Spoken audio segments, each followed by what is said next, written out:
بسم اللہ الرحمن الرحیم۔ اللہ رب العزت نے انبیاء علیہ الصلوۃ والسلام کے ہاتھوں معجزات صادر فرمائے، امت کو دکھائے تاکہ وہ امت ان معجزات کو دیکھ کر اللہ کے نبی کو برحق مان لے اور نبی پر ایمان لے آئے۔ اور مسلمانوں کا یہ عقیدہ ہے اور یہ کہ اللہ تعالیٰ نبیوں کے ہاتھوں معجزات صادر کرتا ہے اور ولیوں کے ہاتھوں کرامت صادر ہوتی ہے۔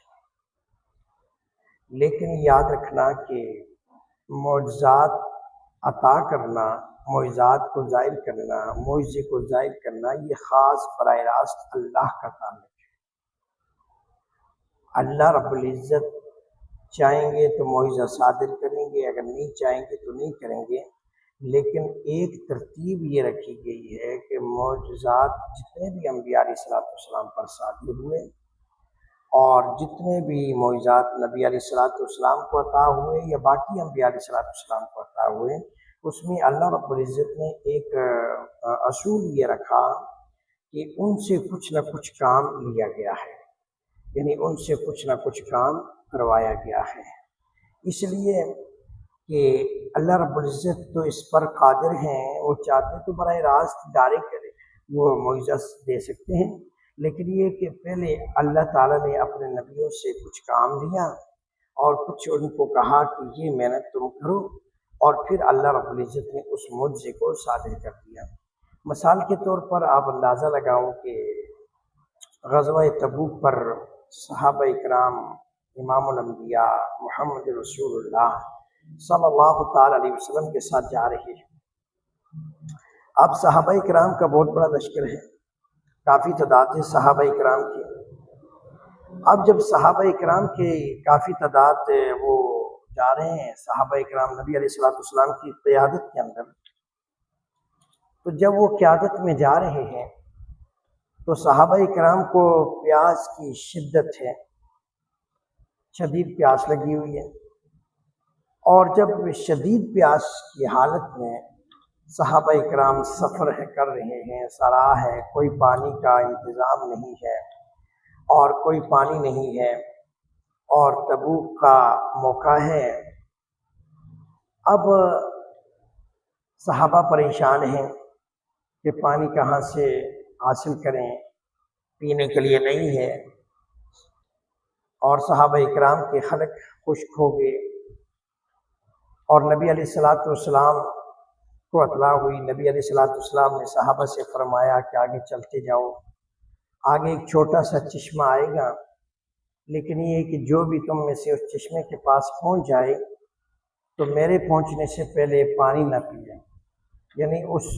کو استعمال نہ کریں۔ اب صحابہ کرام نبی علیہ السلام کے کہنے پر چلتے رہے، آگے جاتے رہے، اور حتیٰ کہ جس طرح رسول اللہ صلی اللہ تعالیٰ علیہ وسلم نے ارشاد فرمایا تھا صحابہ سے کہ تم آگے چلتے جاؤ اور ایک چھوٹا سا چشمہ آئے گا، تھوڑا سا پانی ہوگا، لیکن جو بھی اس پانی کے پاس پہنچ جائے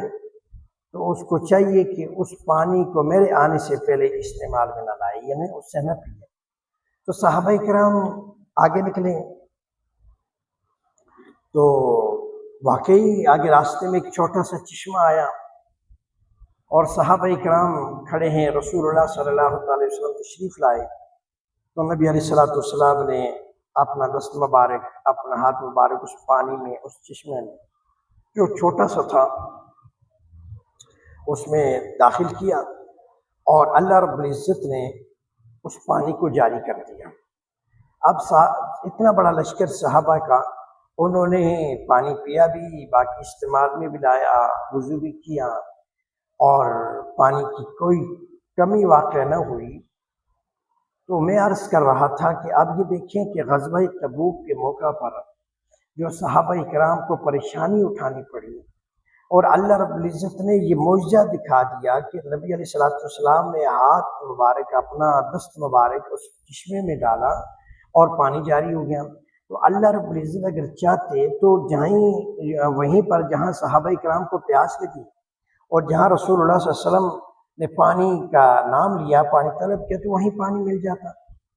یعنی اتنی تگ و دو، اتنی محنت، اتنی مشقت، اور پھر اتنی تکلیف، اور پھر اتنی پیاس کی شدت میں وہ چلے اور پھر آگے چشمہ ملا۔ تو اس سے معلوم ہوا کہ اللہ رب العزت انبیاء علیہ السلام کو جو معجزات عطا فرماتا ہے، معجزہ دینا یہ ڈائریکٹ اللہ کے اختیار میں ہے، نبی کے اختیار میں نہیں ہے کہ وہ معجزہ خود اپنے لیے پیدا کر لے، بلکہ اللہ کے اختیار میں ہوتا ہے۔ لیکن اس سے پہلے اللہ رب العزت ان انبیاء علیہ السلام سے کام لیا ہے کہ حرکت تم کرو اور برکت اس میں ڈال دوں گا اور معجزہ صادر کر دوں گا۔